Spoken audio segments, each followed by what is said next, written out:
Good morning. Winterview is back with another brief dialogue for his dear friend, Annastacey. A little hiatus there for X, taking a few days leave from work to chillax, etc. But I'm back now to waffle on incessantly about nothing.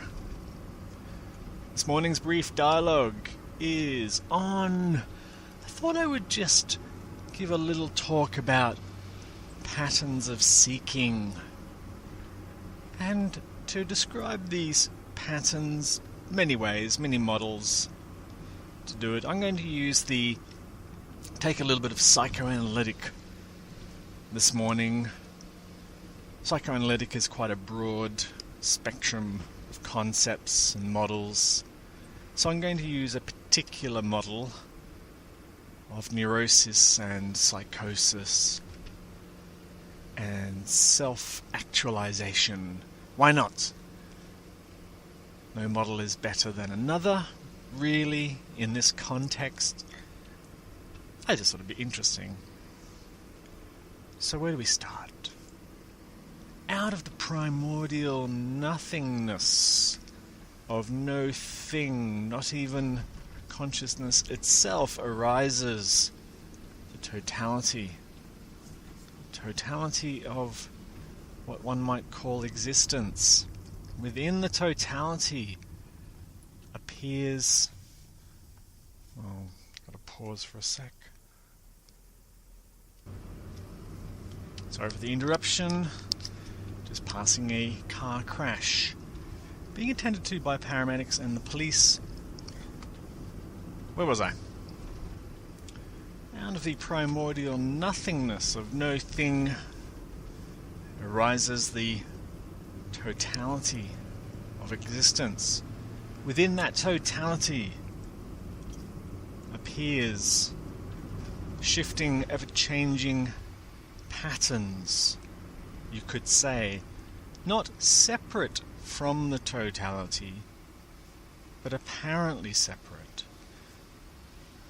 The appearance of the separation is because of one might say, a dream within the totality, a dream of individuality, a separation, a dream of being apart from that totality. Very hard to describe. And within that dream of separation,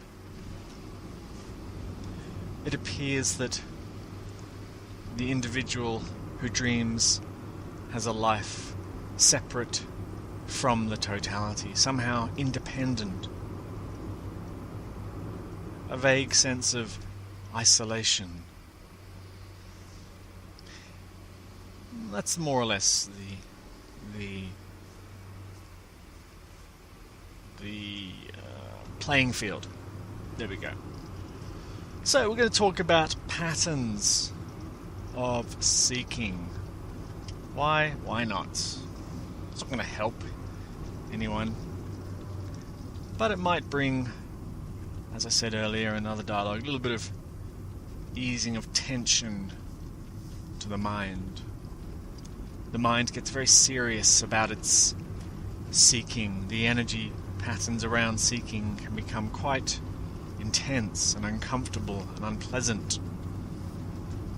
So hopefully this brings a little relief in that swirling, cascading energy pattern. So the individual, no independent existence, no existence at all in any sense of the word existence. It's an assumption, an appearance, even. The individual feeling separate, or presuming its separation, somehow, what's the word? The mind somehow assumes that due to its separateness, it must have some purpose, some reason for its existence. Mind does this with most of nature, you could say. It looks at nature, likes to imagine its component parts and then imagine what does each component part mean in the whole. This is a natural functioning of mind. What does each little cog in the machinery of life do, so to speak? So if there is indeed a separate person, reasons the mind, it must have a purpose, a reason for its existence. And the individual loves, or the mind, I should say, loves to imagine a specialness. My existence is special. I'm here for a reason, a purpose. Within certain schools of psychoanalytic, not all of them, just a few schools of psychoanalytic, there still remains the idea proposed by Abraham Maslow of self-actualization as the sort of highest, most aspirational need. And I kind of like this model. I don't know why, I just like, maybe it's the romantic side of me, that the individual believing that it is separate from the totality naturally assumes some grander vision for its existence is kind of fitting in a way. It sort of does actually hit certain nails on heads. So self-actualization then becomes this quite lofty, ephemeral, imagined goal for the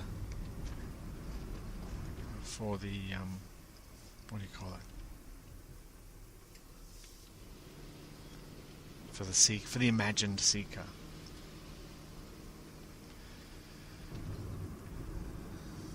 So where was I? Oh yeah, so self-actualization. Now, self-actualization, finding one's purpose, one's special purpose in life, is a bit of a devil, because there isn't one.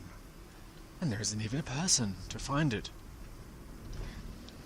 And what happens, therefore, is that this drive towards self-actualization or finding one's higher purpose becomes very difficult, becomes quite a stressful endeavour.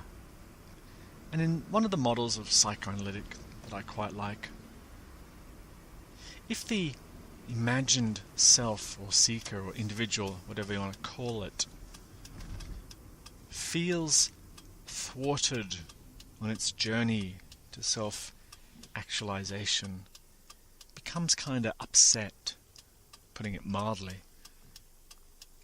this thwarted drive towards actualization is felt as a fundamental sense of failure.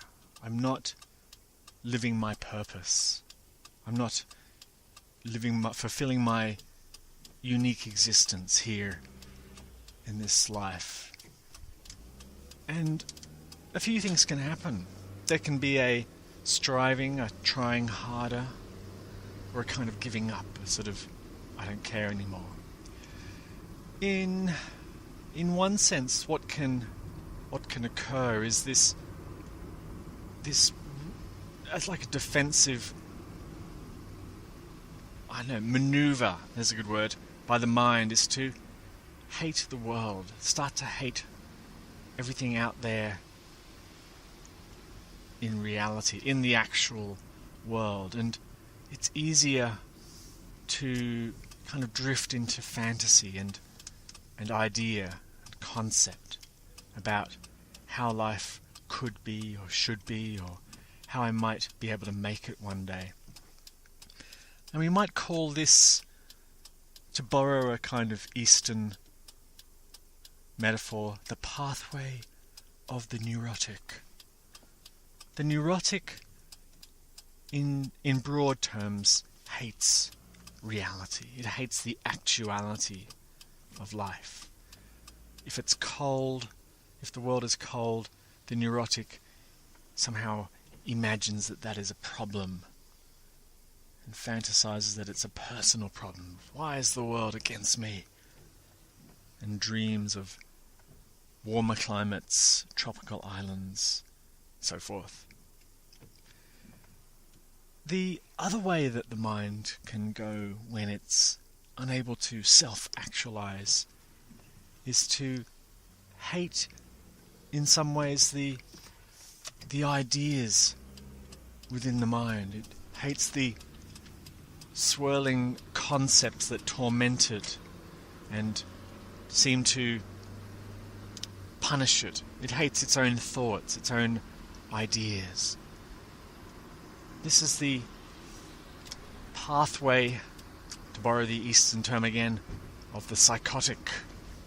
Psychotic prefers the actuality, tangibleness, realness of the world as its defense against this thwarted self-actualization. And these apparent individuals become very in the world, very sort of, very adept at the physicality of life. And they disregard thought and thinking and all that. They don't like to think too much about stuff. These are the action people. They just do. We don't think, we do. That kind of thing. Now we know from watching movies, reading books, if you're not in the biz, the psychiatric biz, that psychosis and neurosis seem quite severe mental health concerns. But it's not the case, necessarily. It can become a concern, psychiatrically speaking. Let's take neurosis, for example. The neurotic, who, as we said earlier, hates the world, just hates the factual, actual world, because the neurotic can't get the world to do what it wants, ultimately, in one sense, in a broad, sweeping sense. It can't self-actualize, it can't make this cause a that, it can't make money, it can't get a lover, it can't buy a house, it can't, all the world stuff. It just can't seem to do it. It goes into fantasy. Neurotic fantasy. Grandiosity. About what should be and all that. And the neurotic in mental health has gone so far into that realm that it makes very unusual claims about what it's entitled to and how life should be and why isn't it. And this sort of, on the lower spectrum, you could say the kind of whining, moaning sort of individual never quite gets there, up to the fully narcissistic, grandiose, bizarre claims about what it's entitled to and why, and so on and so forth, and sort of fantasy prone, never wants to land on anything in an argument, sort of stays very, very conceptual and dodging everything and very watery, can't get a sense of this person. They're very miserable in that sense, in that side of the spectrum. And the psychotic, as we know, who hates that inner world of thought and concept, who likes the world, prefers the tangibility of the world.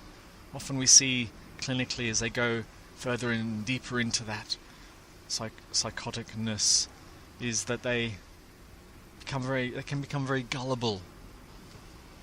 They're so literal.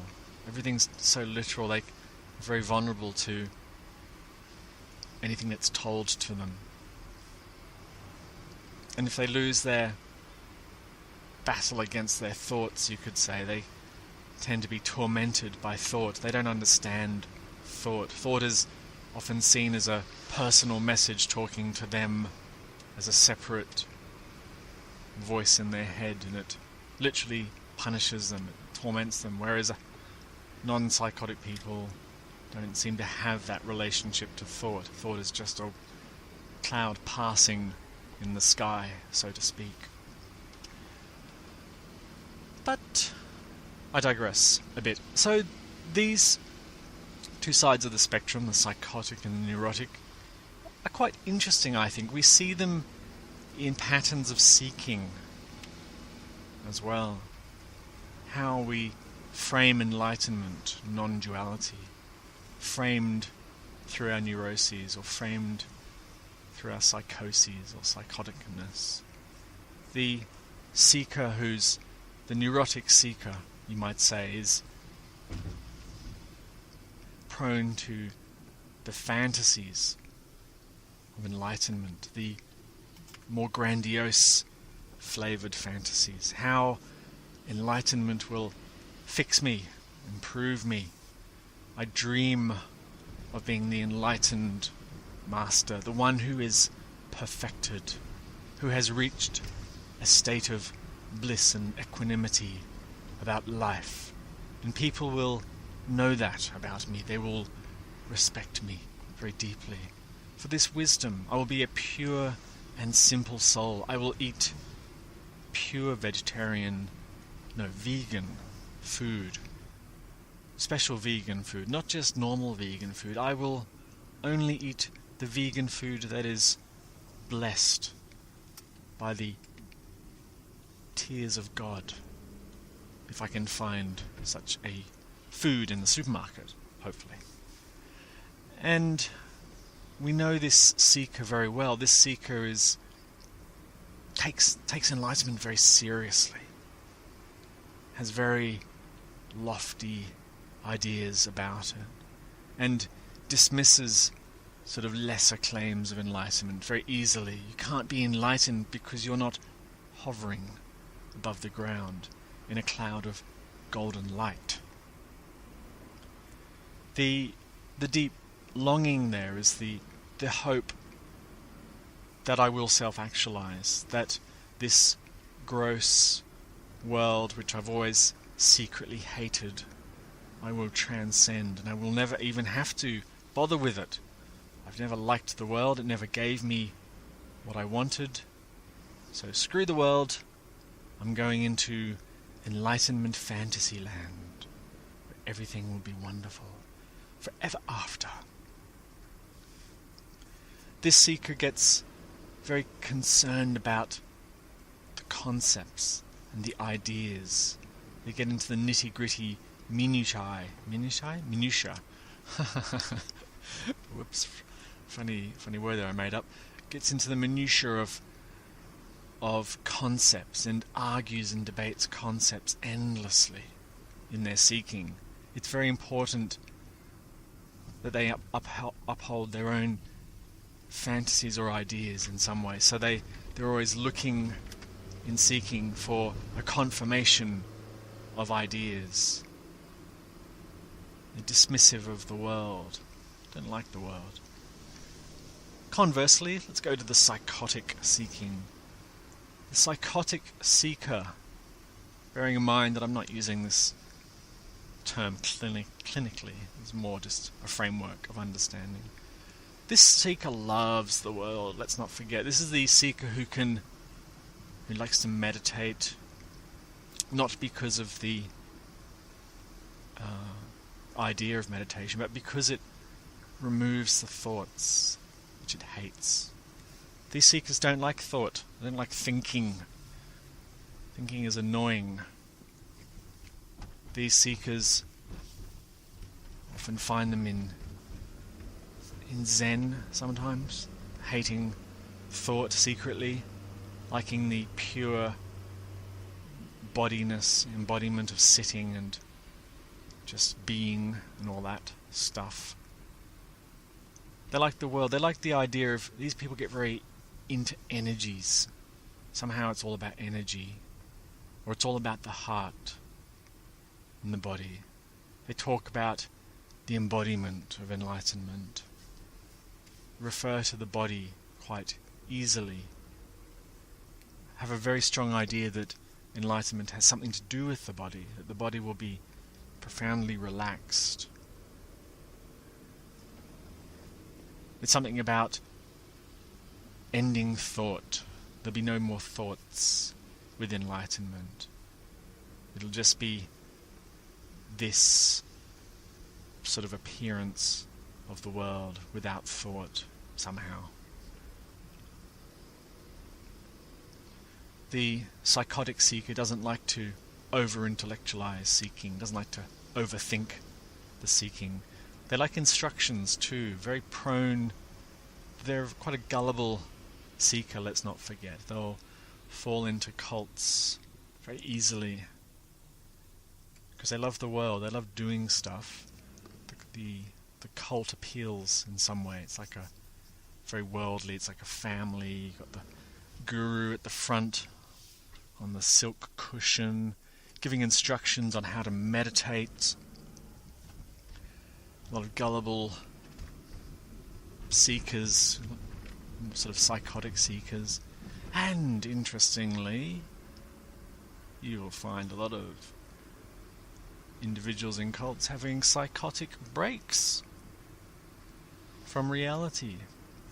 Not an uncommon phenomenon in that realm. What else does a psychotic seeker like? It likes special diets. It likes to, well, I think you get the picture. Just stuff in the world. Anything I can do physically to get enlightened, I will do it. If I have to go to the Himalayas, I'll do that.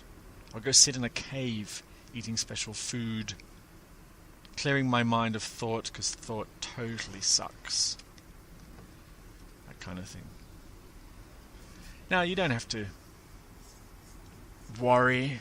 You might be one or the other. You might be a little bit neurotic or a little bit psychotic. But I thought this brief dialogue would be interesting. Get a sense of your own flavour, you might say, of seeking. Give the mind a break, a sort of, that's what I'm doing. I'm trying to self-actualize in a kind of neurotic, with a neurotic defense against my failure to self-actualize. Got it. We come back to the basic, fundamental thing, you could say. Enlightenment is unknowable.